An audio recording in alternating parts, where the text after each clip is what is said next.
I definitely think that people are paying a lot of attention to Nasdaq 5,000. Obviously, we're very close. A lot of people probably are not aware of the fact that we haven't reclaimed historical highs on the Nasdaq like we have for other major indices. That being said, however, we think that the notion that the Nasdaq really is the preferred benchmark when it comes to the technology sector is somewhat of a misnomer. For example, if you look at the QQQ, for example, only slightly more than 50% of its market cap is contributed by the technology sector at this point.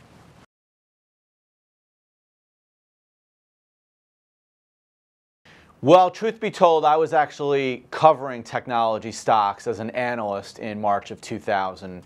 And what's noteworthy is quite a bit has changed, actually. I think most notably is that, sure, there's no question we're seeing a lot of companies garnering very high valuations, particularly in the private market, where it seems like on a weekly basis we're getting some type of update related to some non-public company achieving a market value of tens of billions of dollars at least.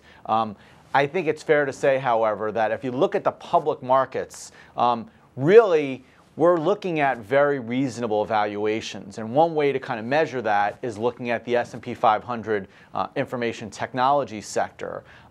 If you look at it right now, it's trading at roughly 16 times expected earnings for this year. That's a discount relative to the S&P 500. And then if you look at PE to growth, we're looking at something around 1.3 versus the S&P 500's 1.5. So we think not only is the S&P 500 technology sector trading at reasonable valuations on a historic basis, but also more importantly when you compare it to, say, the broader S&P 500.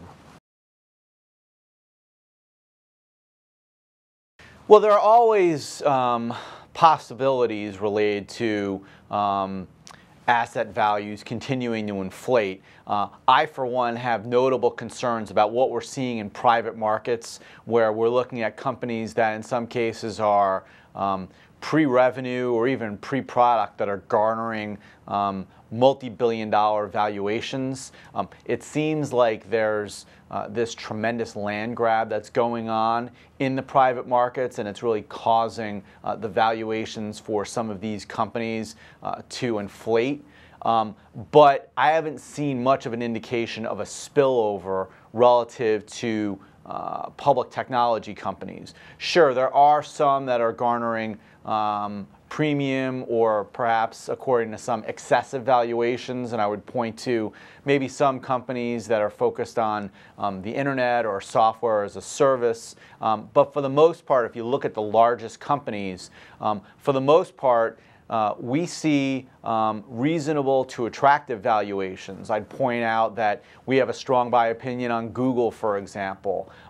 We have a buy opinion on Facebook, for example.